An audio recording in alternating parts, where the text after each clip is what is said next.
What is up, everyone, and welcome back to another episode of the Somewhat Sports Podcast. My name is Chris, and I'm joined by two legends. One of them not being Dame, so it's going to be automatically a good day today. Very tremendous episode. The NBA season is over.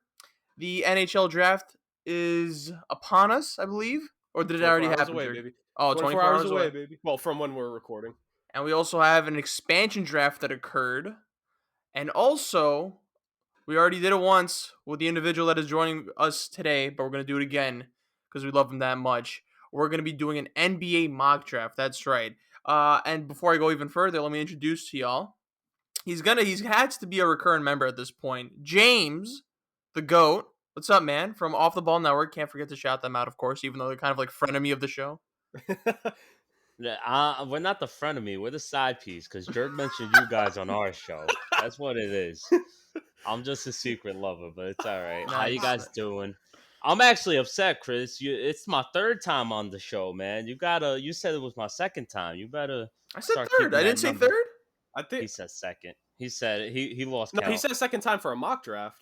Yeah. To be See, All right, fair. well, see, Jerg is taking your side, just proving my point even more. damn, so Jerg's the villain here. All right, that's James fine. feels like a crossed lover right now. Jerg's the Damien this week, which is not a good thing to be. All right. Yeah, so look, we have an all-star lineup, both members-wise and news-wise, and like we always do, we're going to start off with hockey. We're going to talk about the expansion draft or whatever Jerg wants to talk about. And James, you could actually chime in on that because I think you're way more knowledgeable about me, more knowledgeable than me about hockey. Then we'll talk about maybe the Bucks series for like 2 seconds, congratulate them, all that jazz, and then we will, finally do our NBA mock draft, which occurs next Thursday, right?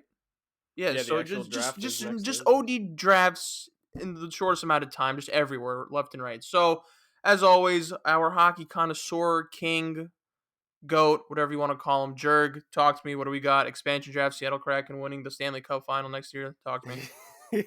So Wednesday night was the expansion draft here in 2021 for the Seattle Kraken, welcoming the 32nd franchise into the National Hockey League, and not the welcome we kind of expected. I'm going to say right off the bat, ESPN's presentation was sloppy, and Ass. we're not going to be we're not really going to be covering like the presentation of stuff. If you want to hear about like all the fine details of stuff, you got to check out the Our Two Cents podcast, where Chris and his group of guys, review movies every single week. Like, they're phenomenal with that. When you want detail with that, you go to that podcast. But in terms Damn. in terms of the expansion draft in and of itself, like the sound quality, the mics were so bad, the energy was not there. Like, It took part. was, Didn't it take like it occurred at like a pier? yeah. No, honestly, like, I think the setting was fine. I just think, like, because it's happening on the West Coast, Mhm. like, and of course it needs to be at 8 p.m. Eastern Standard Time for the East Coast viewers, but happening on the West Coast, that's like 5 p.m. to, it was like 6:30 p.m. out there. That's not a good time. That's just really not. So, like, on the presentation front, ESPN failed. Not a good sign to start off the decade-long contract. So there was that. But honestly, overall for the draft, and because James is a Vegas Golden Knights fan, he can give his perspective. Like, Seattle was fine with the draft that they had. They picked some solid players there. They picked a couple names that, hockey fans will recognize. But my thing is, overall, I was kind of disappointed on the initial draft night, James. I think you'll agree. Like, we spoke about our own show on OTBN. We wanted more action to happen, like, on the day of the expansion draft itself. And we kind of didn't really get that from Seattle, sadly. Yeah, I thought they were gonna make like a whole festival or something. The way they made it sound, like they honestly, the hype to the expansion draft felt like it was better than the actual expansion draft itself. Because they were saying they were having all these famous Seattle stars, the Hall of Famers, you name it, Marshawn Lynch, Gary Payton, Sean Kemp, the WNBA star from Seattle. They just made it seem like it was going to be this whole thing. They said it was going to be concert, fireworks, and like you said, Jerg, for your 10-year contract that you're starting off with the NHL, this was just a god awful start, especially something as big as a draft where ESPN tends to actually hit drafts when it comes. Look at the NFL, look at the NBA. So for them to have the expansion draft, which is like, I get it's a little weird how you got to present it because it's really only one team, but it's kind of like a blue moon or like a rare occurrence, like a meteor going through the sky. You know, it's something rare, so you got to make it one of your best events going on because you're not going to see another one for God knows how long, probably another 30, 40 years, if that, if there's even going to be another expansion draft. This very well could have been the last one. So the fact that the whole, like you guys said, presentation was terrible, camera quality was god awful. God awful. I've seen college games. I've seen your Queens college softball games, Jerk. They had better quality than that. So Thank I you. just have zero clue what they were doing over there. Hopefully, during the normal season they pump it up a bit. Hopefully, man. Hopefully, like so. Aesthetics aside, very much so. Um, Seattle was solid with the picks. They picked some pretty good players. Yanni Gord from Tampa Bay was pretty expecting. I don't get like so. So here's my biggest criticism, and again, like I could point to James because with Vegas they went for a couple big names, like, and there were big names available. Seattle didn't go for the big names here. Now I don't know if this is planned by them. I don't know if maybe they're waiting for free agency to actually make an impact, maybe a trade. General manager for them is Ron Francis, an experienced general manager, former Carolina Hurricanes GM. He built up a lot of the current Hurricanes roster that's made the playoffs the last few years. So this is a guy who's had success in the league. That cannot be denied. But there were a couple opportunities here and there where Seattle could have gone for way more talented players, or at least players that maybe were just a step above who they selected, but they just didn't. Like Yanni Gord was solid from Tampa, but I would have probably gone with Andre Palat, even though he's due a contract in a year. You're an expansion team. You have all the cap space in the world. Like you can take him and then sign him to that extension. So that confused me. Tarasenko, even if you weren't going to keep him, at least to move him, because like Seattle just made their first trade today and they have like a window of the next 24 48 hours to make some deals. Like that's what's been reported, like they're going to make trades. So I just didn't understand like some of the selections by the Kraken. Like that was the tough part for me, where it's like a couple of the names that were selected from some of these teams, I had to look up quite a few of them, because I was just like, what is this? Like they were picking like bottom six players. They picked like guys who were like mainly in the AHL last season. Thankfully, from my Blackhawks, they selected a guy who was in the AHL the entire year for us, so we lost nothing. um, but aside from that, like from that aspect, it disappointed. And I'm just gonna hope that it continues. Like Chris said at the top, the entry draft is in a few days, where all the prospects are coming in. Seattle has the number 2 overall pick for the time being. Again, we'll see what trades pan out. Maybe they get an extra pick or two in this draft. Maybe for next year, we'll see. But at least with the number 2 overall pick, they can't screw it up at all. They just can't. There's too many talented players at the top of the board, especially the projected 1-2 in the class. I don't think you can mess it up personally from that end. But James, like what I've groomed you as a hockey fan throughout the entirety of these last, like, the last half year or so. So, like, what was your, like we said, aesthetics aside, like, what was your reaction to how Seattle did with the mock, or with the expansion draft? I think they kind of followed the blueprint that my Vegas Golden Knights laid out. But like you said, Jurg, there was a couple questionable picks. But I think we're gonna see it's gonna clear up after the entry draft, I think, and after free agency, and after whatever trades they're gonna make in the next 24 to 48 hours. Because if you think about it, let's say they do make some solid, great draft picks because they do have the number 2 overall pick, like you said.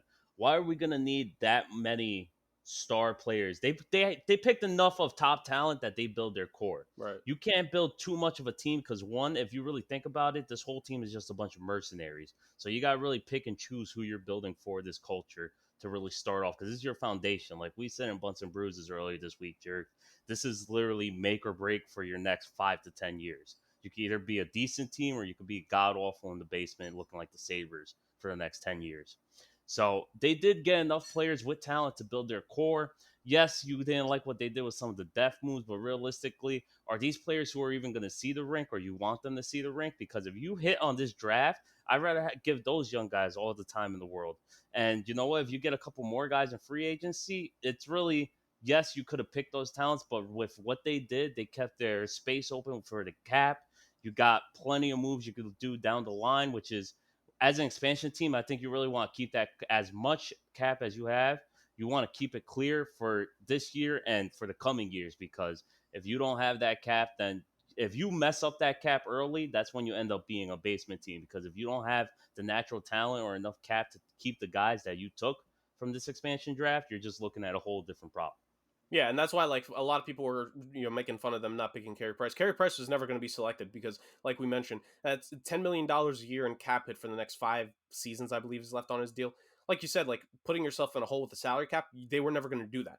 So I agree with you. I think the thing is that Seattle, for sure, that whoever their first round pick is, they're going to be playing for the team this season, whether it's Beniers or Owen Power. Do they shock us? I'm not sure. I think it's probably going to be one of those two. But even if they do, like, more likely than not, there's going to be like at least, I'd say, above 70% chance that their top pick this year is going to be playing in the NHL. And I'd say probably there's a good chance their second round pick may be playing in the NHL this season. Like, so if they're going for long term, more power to them. Sure, more power to them. But yeah, that just about wraps it up from there. You know, if I had to grade the expansion draft for Seattle, I'd say solid. I think, to be fair, James, like when we both break it down and we think about, they got some good players. Gord, like I said, Eberle, Giordano. Do they keep him as a question? We'll see. But they got some solid players. Keep that flexibility there for the future. I think like a B plus is a fair grade. Maybe a B if you think they could have done one or two picks differently, like I do. That's But I think that's B, where I got them at. B plus. yeah, B plus is more than fair for them. So Chris, I know you'd have loved to hear an A, but I think you as a new Seattle Kraken fan are going to be happy to hear that. I will say, number one thing that they did right with the draft, showing off the jerseys. Those jerseys look nice. That's all that matters if you think about it. But I don't know. Yeah, maybe you're right. I think free agency and this draft, everything will fall into place. But who knows? Who knows? I mean, look, it's not a C, which is all that matters technically. To be honest, if they're not failing, then fine. I do agree with you. I think the presentation could have been a lot better because like if you agree, you have this new agreement with the NHL, you want to like show it respect. The same way you would show the NFL games and the NBA games. You show that it's part of like it's in the same echelon. I don't know. I don't know what happened necessarily. I don't know what the feedback was on social media. I don't know if you guys looked it up, if people share the same sentiments, but did they? Did they think it sucked or? I didn't bother looking at it. Like, I think I saw a few. Like, I'm sure some people definitely roasted it, probably harder than we did. But like some of those people just like go at ESPN with anything in general. So like there are certain people where it's like I think take it with a grain of salt. Like I'll say this, like, not to give them a pass, but that was their first ever thing doing it. I'm going to hope that the full entry draft in and of itself is a lot better. And Yeah. Look, all due respect, like they need better hosts. Like I said it last night to James. Like all due respect, I could have done way better at adding. I wish both y'all did it. It would have been way better if both y'all did it. I'm just saying we could have at least brought more energy. I can promise you that. That's all I am, Jerk. I'm just an Energizer Bunny. I would have the best hype man you've ever met. All right. As always, expert analysis from our two best. We move on over to the NBA, in which the finals are officially over. This is coming out Friday. I believe the finals ended Tuesday night. The Milwaukee Bucks are your NBA champions as they defeat the Phoenix Suns in 6. Giannis wins Finals MVP. Finally deading those arguments that maybe Chris Middleton has a shot at winning it, which I didn't understand. I mean, Chris Middleton was good, very good this series, but come on, Giannis. Yeah, it's self-explanatory right there. Big congrats. Milwaukee finally wins their chip for the first time in God knows how long, since probably our parents were born. They get their illustrious championship. Giannis solidifies his legacy as he has one of probably the best resume a 26-year-old can have in the professional sport. So Jerk, we usually start with us since we're kind of hosts of this, but we're gentlemen here and we let our guests go first. So James, what did you think of the series, and who did you think was going to win second of all? And yeah, I mean, what does this say about Giannis in your opinion? All right. Well, I'll answer the second question first. I'll be honest. I'll be truthful. I thought the Suns were gonna blow away the Bucks. I had them if Giannis was not healthy. I had Suns in 5. If he was healthy, I said Suns in 6. Because going into this, man, they really looked like just the best team throughout the whole playoffs. But I thought it was a good playoff series, man. Except the fact that the Suns lost. It could have. There was a couple games there in the middle. I'm trying to think exactly which ones. I think it was really just game 2 and 3, where it was just a little questionable. You kind of saw what was going to happen before we even knew the game. Game Scott 2 Foster? in Phoenix. Oh, okay. See that game 2 in Phoenix. I'm saying, and game 1, like you knew Milwaukee was going to win that game 1. Honestly, for this though, I said it earlier the week. People call me crazy. I'm still going to say it. I don't care. After this NBA championship added to his resume, there is a high chance, in my personal opinion, that Giannis could end up becoming the second best player of all time. Because you said it, Chris. He's 26. He has the best resume you could have right now. He has a title already. If, hey, 10 years down the line, he wins 3 more rings, 2 more rings, which we saw how dominant he was unhealthy. Imagine if he was healthy in this series, bro. It's a whole different game. He's only been playing basketball for like less than half his life. He started at like age 15, no?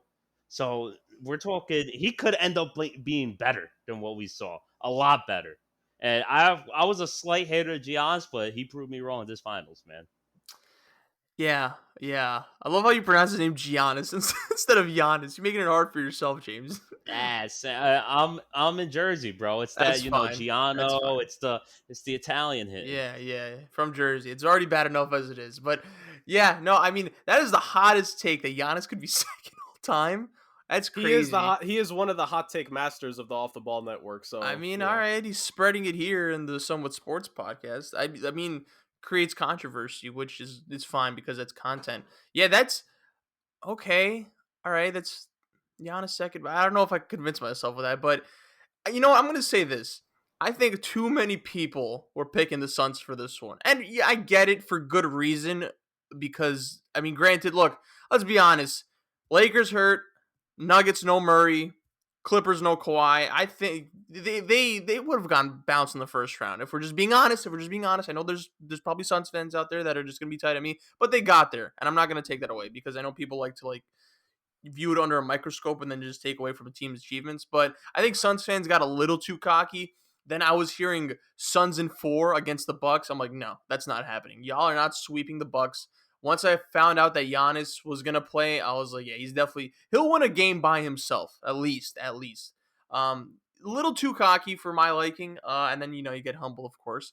Zerg, what did you think of the series in general? And I know you're a big Miami Heat fan, so this kind of ate away at you. But look, you can't hate on Giannis, man. Dude's got like the Oh best no, story ever. He is the I underdog have of no hate like in the world. I have no hate in the world for Giannis. I have no hate in the world for no that the man at all. I Bucks, the love Giannis. Bucks. No, not Giannis, but the Bucks. The Look, rest of that organization can no, deal no, with it. the organization in Milwaukee, Wisconsin in general. But I mean, Giannis. Yeah, my love for Giannis actually. This is a pro Giannis Antetokounmpo Yeah, podcast. Like especially we when didn't he get a chance to. Go ahead, Jer. Oh, I was my bad, but I'm just saying we didn't really get a chance to because the way the timelines kept matching up with the dates and us like doing the podcast, we didn't get a chance to do our full finals predictions like properly on the show. But Right.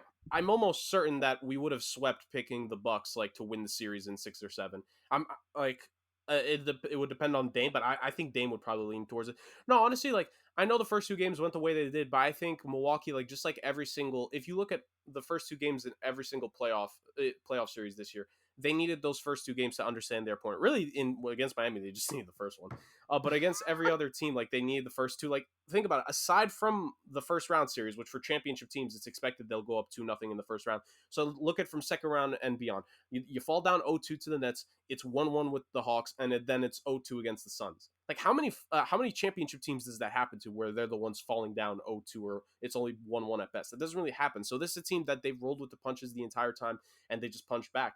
And they did it once again here. I can't say we should be surprised by it. They're resilient as hell. Giannis playing just dominant. Like you said, he could win you a game by himself, and he did it, and he saved it for the final game of the series.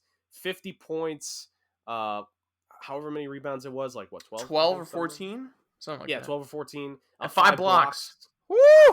And honestly, like, if the timing was a little bit different on some of them, like he almost would have had a triple double with blocks in that game, like because he was called for goaltending 3 times. Like if he's a step quicker, which is weird to say about Giannis, but if he's a step quicker, then that's 3 more blocks, and that's like a near a 50-point triple double with blocks in the finals. Already one of the greatest performances we've ever seen in just a singular game. Like he's special. So obviously, congrats to him, congrats to that organization. What I like about it the most is that when supreme talent gets that championship and when a team can take advantage of a window they have, like I'm a big fan of that because I think the Suns and the Utah Jazz, funny enough, I think those are 2 teams that this year, like they could have done more. Of course, I know Phoenix made it to the finals, but like in terms of getting that little window to go all the way, like those are 2 teams I think are going to be kicking themselves like 2-3 years down the line. Like we could have had it in 2021. We could have had it. And the Bucks, they don't have to think about it because they won the chip. Yeah, I have two questions, two follow-up questions. But Jerk, I think you're right. I think this is also huge for Giannis because you get that burden of just like extremely talented player hasn't won a championship. We've seen it with Westbrook, we see it with Harden, haha, and now like Giannis finally gets it out of his system. So I'm happy for him. He deserves it. Giannis is the ultimate underdog, inspirational as hell. Like James, I've also been critical of Giannis. This is like I just didn't think you could win with him as like your main guy. Granted, yeah, some of the playoffs went their way as well. Not as much as Phoenix, but it went their way. I am forever indebted, and I will forever bend the knee to Giannis because he eliminated Brooklyn, which made this the best playoffs ever, and just beautiful. Everyone after that series, after I found out that they were gone, after just the virus of the NBA was done, I was like, okay, I can enjoy this in peace. Well, wait. So let me hear this. So we're Phoenix isn't getting a pass because they played a hurt Denver. They played a hurt Lakers. Who else was it you named that was hurt? A hurt LA. Clippers, yeah. But the Bucks are allowed to, they're allowed to gloat and enjoy the flowers when they played a hurt I said, but no, Atlanta, a hurt I said that Brooklyn. some things went their But way though. Hold on, real quick. yeah, Atlanta yeah, has all no right, excuse. yeah. Giannis missed the rest of the series. No, just yeah, like you're right. Trey. Yeah, They got to deal with yeah. it. They got to eat Trey that. Young is Atlanta. Trey Brooklyn Young's is that the whole team. Brooklyn is the only team in the East that's allowed to No, make any gripe with I with the agree with you, Bucks Jerry. I think, but also we were talking hot in this podcast a few weeks ago, saying like, okay, the Hawks without Trey are better than the Bucks without Giannis. So like, okay, they That's could true. go. We said that, and I mean, I don't know if that's true now because Drew Young and Middleton had like the biggest roller coaster of a playoff run I've ever seen. Like this finals wanted to make me just rip my skin off because of like how trash Drew Holiday was offensively at times, of course, because I think Game 5 he just picked it up and just went off. But he was masterful defensively. Like he didn't let Chris Paul or Devin Booker breathe at times. So I will give him his flowers. No, but you're right. I think the Bucks could have beaten the Hawks. I think they would have anyway. Like even if like they're all fully healthy. Here's the thing: they beat the Heat, so they like I think they beat the Suns fully healthy, and then they beat the Hawks. Yeah, Brooklyn, of course, they got lucky with that, but Brooklyn's an OP team, like a historically OP offensive team, and plus Kevin Durant is just Kevin Durant, so I think Kevin Durant alone makes them a decent team to beat. So, but yeah, my two follow-up questions: Phoenix going forward, what do we think about the direction of Phoenix going forward? Because I don't think they get to the finals. I think I agree with you, Chris. I don't think Phoenix makes the finals again. I think this is their one shot. I was telling Jerk earlier, if not yesterday, I think CP3 is pieced out. I think he's going to go somewhere else because, like you said, as much as I hate to admit it, everything went their way this season. So, Mm-hmm. yes, they have a good team. Yes, they have a great coach. But if CP3 leaves, which I think he will leave, Really? I don't see how they end up returning. I think CP3 leaves because he knows they got lucky. And if he can't win with this team where he's the second best player, obviously, or even at times this season, he was the first best player. It didn't happen this final series, which I just want to make a quick note. I'm not making excuses or anything, but people seem to forget Chris Paul tested positive for COVID like 3 weeks ago. All right. So now let's cut the guy a break, but things happen. But regardless, I think he's going to go somewhere where he ends up being the third person, so like Lakers? a LA or something Mm. like that. I think he ends up Lakers, maybe even Clippers, somewhere. Can they Somewhere. afford him? I just don't think he goes there. And man, it's the NBA. I tell Jerk this all the time. I don't care about nothing about salary cap. You find a way. Look at the All right. Nets. Look at the Nets. Simple as that. No, I don't want to look at the Nets. How about that? How about I don't look at the Nets, James? Okay, Jerk, what do you? You're right. What do you? Sorry, you got to figure out the contract situation for your big 15 over there with the Well, one no, I ring. actually that's a big thing. I actually do. I have the Knicks to worry about. Why do I have to worry about the Nets? Jerg, your thoughts on the Phoenix's direction going forward? Like, I think we're all in the consensus here. They're not making the finals next year. Yeah, they're not. It's just based off the fact that the Clippers and Lakers are going to get healthy again, and they both need to retool those rosters, and they're going to both go for moves this offseason, and they're going to, at least in our minds, potentially after tonight, make certain draft picks. At least if it fell our way, but we have that. The Mavericks are going to be a year better, and if they have a good offseason where they get a real number two for Luka, then they're going to be a lot better. Denver, when they get Jamal Murray back, is going to be them again. Again, this year, I don't think the Nuggets could have beat the Suns fully healthy, but I think next year's Nuggets teams would be able to. I think next year's, because Chris Paul and Booker in this year's specific playoffs would have been too much for just Jamal Murray by himself. No other guard stepped up for Denver. That's why I'm saying it. No other guard stepped up for them. Like, I'm speaking for 2021 specifically, Chris. I get it. Besides you, Jer, because I've been hearing this from a few people. I think the Nuggets win that series fully healthy against the Suns. I think people forget how good the Nuggets were after they got. Right. They were already good, but after they got Gordon, they won like 9 in a row. I think Jamal Murray playing there opens up way more opportunities for Aaron Gordon, who was kind of like asked that series, and Michael Right. Porter Jr.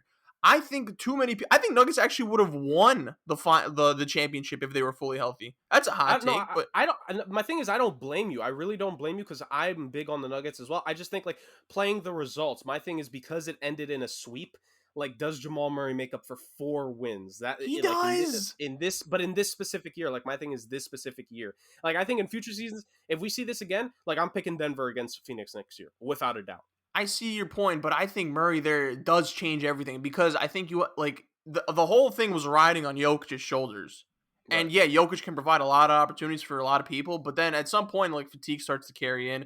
A lot of dudes, I think, are We saw that happen to Ayton in the finals, by the way. Yeah, yes. Because like once I know a lot of people are gonna like faux pas about it, but when Saric went down, that essentially meant Ayton was going to guard Giannis the whole rest of the series, and like that would like Ayton, for as good as he's been, that was just too much for him to deal with at this point in his career. Like a 25, 26-year-old DeAndre Ayton, like whoever we see him be in 3-4 years time, would handle this a lot better. Like this DeAndre Ayton was like, and this is no disrespect to him, like he just wasn't up to this challenge. Like there's only 2 players in the league that could properly guard Giannis in like one-on-one situations. Yeah, I And know DeAndre Ayton's not Bam's one of them, right? Right here. I know. Come on, And come on, yes he is, Chris. yeah, I agree. But also the second point I wanted to bring up is that like dudes in the Nuggets had to step up into this role in which I don't think they were used to yet without Murray. Right. From an offensive perspective. And then defense, of course, like you gotta like hold your own because like the Suns' offense is so smooth and like they just know how to like properly get buckets and just everyone knows how to eat. For lack of a better term. So I don't know. I see a lot of people saying that the Suns would be in the Nuggets fully healthy. I tend to disagree. I guess I can see the perspective, but yeah, we're open-minded individuals here. Second question that I had as a follow-up, and then we'll get to our mock draft. With this win, you saw a lot of people saying Giannis is number 1 in the league, best in the league. I feel like I hate when people do this because it automatically like puts you in the mind of just like, bro, come on, stop it. And then when you're saying that after a dude just won a Finals MVP, the ultimate underdog just won a championship, it's like, bro, don't make me downgrade this moment. Like, obviously, he's not the best player in the league, in my opinion. I don't know about you two, but it's just like, why? Why can't we just let Giannis enjoy the moment right now because he deserves it after just carrying that basketball franchise? Like, why do we have to diminish the moment? You know, it just got me tight. It's just like, yeah, the question is that I have for you to kind of like speed up this convo is like, is Giannis the best player in the league? My opinion, no. But that should not take away from what he's done and what he's just won and what he's accomplished. So, Jerg, I'll start off with you. Yeah, no, like I hate this because this is how sports media goes. This is how sports social media goes. It's the most frustrating thing. We immediately want to go to the next level. We want to take it 5 steps too far every single goddamn time. Always. Like when LeBron won his first championship, we were asking, is he better than Jordan? Like even those that think right now LeBron may be the greatest of all time, no one was saying that after one championship. No, so it's like it's so frustrating. Like if you want to say for the final night of 2021, for the final series of 2021, was Giannis the best player to finish off the year? Yes, he was. But now going into next season, it's entirely different because LeBron's going to get a full off season. We need to see Kawhi come back. We need to see Kevin Durant play fully healthy again next season. We need to see Steph have a fully healthy team or as close to that as possible again. It's just too many factors. So at the end of the day, like I don't want to downgrade Giannis. He literally, like you said, Chris, he just won the championship. I don't want to think about next season right now. I want to think about the off season first, how teams are supposed to improve, and then we could think about next season who the best players are. But even still, like to me, this whole ranking players thing, it means absolutely nothing until like 50 games into the next season because that's when it actually starts to matter in terms of like going into the playoffs. Like it's just this trope that like sports media makes up, certain 4-letter or 3-letter networks make up so they could get viewers and they could get people talking about them. Like that's really all it is. So we're too good. The Somewhat Sports Podcast Summer 2021. We rise above that. Yeah. James? I mean, Jurg said it all. The whole point of sports and sports media is we build these athletes up just to tear them down, man. So, right now he's at his highest moment. People want to call him the greatest. Everyone already knows the greatest player is located right there in Brooklyn, New York. For my Brooklyn Nets, Mr. Kevin Durant. He plays in Madison Square Garden. Oh, that's right. Regardless, Oh! he regardless, everyone knows if it's not him, it's the guy over in LA and LeBron Yeah. James. It's one or two. Giannis could fit snugly at 3 right now, but because if you look at Kawhi, everyone wanted to give him the number one crown a couple years ago, and a couple years removed from a championship. Is he top 5 still? He's like right there on 5, but he could be interchangeable 5-6. You get me? Kawhi? I think Kawhi's better than Giannis. I could probably name 5 players. I'll take nah. You're in Jurg, help me out here. I'll take Giannis. You're crazy, I was bro. taking Giannis even before the ring. I was taking Giannis over Kawhi. Even before that's fine. Kawhi shut down Giannis in that Raptors Bucks series a few years ago as an example, because I know people like head-to-head matchups, but healthy Kawhi, you're not taking him over Giannis. Let me just hear this. If they're both right now, drugs. If you had to name one person between the two of them, who could dominate the game more, Kawhi or Giannis? Who's winning me the game? I don't care about who dominates. Kawhi's winning me the game. Kawhi has shown more evidence that he could win games more than Giannis. Jared, go ahead. You want to settle an argument for us? That's whenever he wants to play. No, I understand. There's a lot of petty arguments. There's a lot of baggage with Kawhi. I'm just saying, for like the sake of an argument, I would take him over Giannis. Jared? It really all depends. If Mike Budenholzer is the coach, then you're probably going to lean more towards Kawhi, because Mike Budenholzer is going to wait until Giannis finally gets hurt to actually know how to goddamn use him. So maybe you do take Kawhi there. But it just generally speaking, like, it all depends. Like, Kawhi, if you want a closer, yeah, you could pick Kawhi. But if you want a guy, like I've said, I have game for myself. I should release this as a list one day for someone. But I have a list of game breakers in the league where when this guy goes off definitively 45 to 50 points in the game, he's going to break the game over his knee in a best of 7 series by himself. I think he could win me that series. Giannis is definitively one of my game breakers. I have to weigh in between with Kawhi sometimes. I just have to, because as an individual player, like, we're not talking about in the structure of the team, as an individual player, like Giannis over Kawhi, I could see it. But then at the same time, when you think about what Kawhi can do just more in terms of shooting, more consistency on the free throw, like, you could go either way with those two. You really could. So, like, I don't blame either of you guys for thinking this, because I've been on the Giannis train for a long time. I was a fan of him from his sophomore year in Milwaukee. That dude has been phenomenal.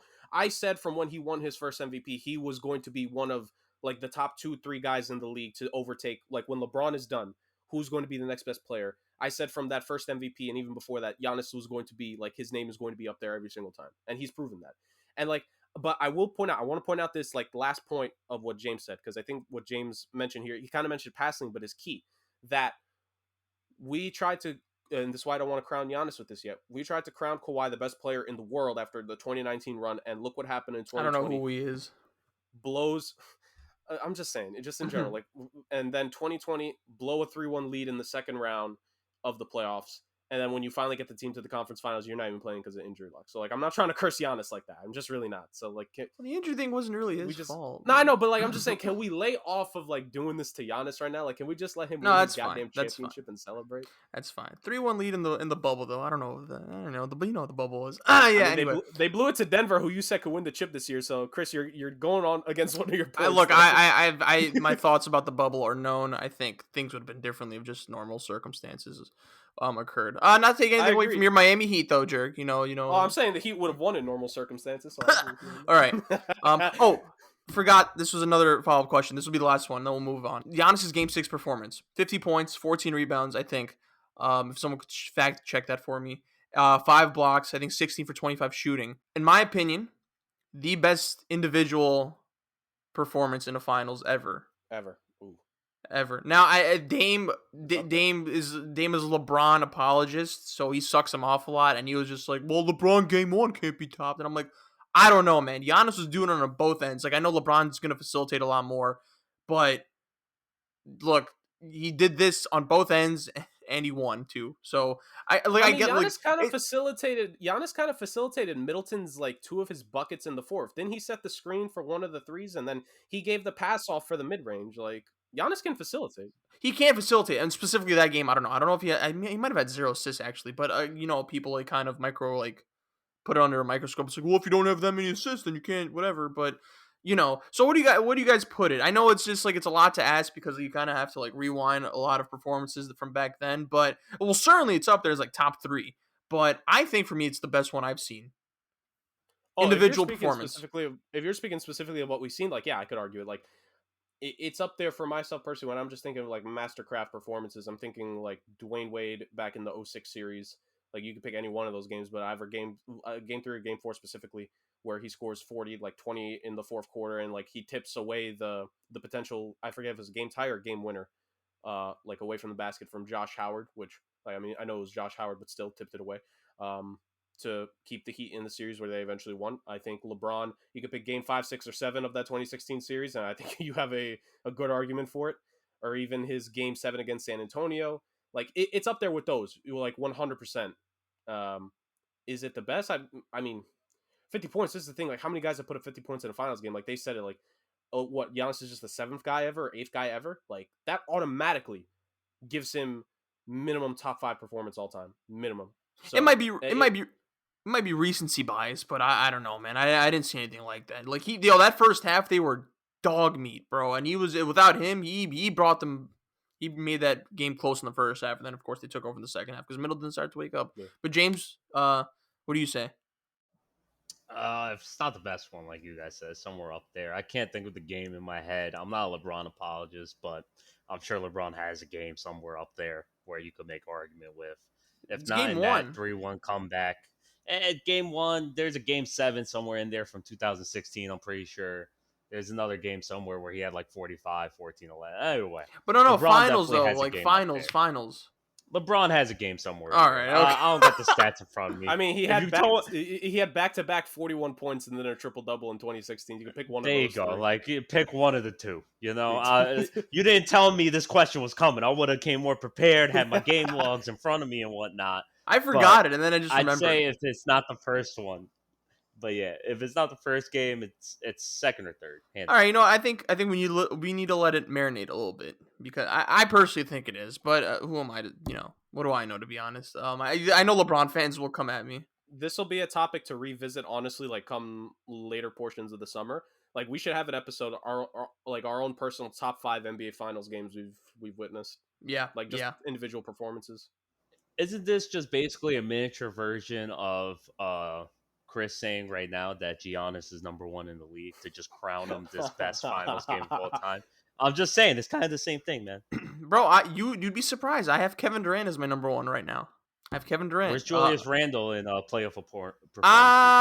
Randle, me and Randle are not on speaking terms after that playoff performance. We could talk about him when the season, resumes. Are you not on speaking terms, or you just can't find him? Like he's on a carton of milk or something? Because he was just gone that whole series. To be honest, bro, I've always been an RJ Barrett guy. I love Randle. I love him for what he did for the Knicks this season. He was on the other side of the carton. Where did he go? Hey, look, Randle's the one that was touted as the guy. So whatever. Shout out to Derrick Rose, who actually did the most work. Yeah, the guy who retired when he was a Knick last time. He disappeared too. Yo, you hating on Derrick Rose? Jesus. Save it for the picks, boys. He picked on the Nets, man. I gotta do what I gotta do. Fair enough. Yeah. How many chips they got though? They got no chips right now. Oh, no. Yeah, and now I guess since this will be a 2-parter, we'll end this one right. Yeah, confirmed. Yeah. Thank you guys for listening, and we'll see you next time, I guess.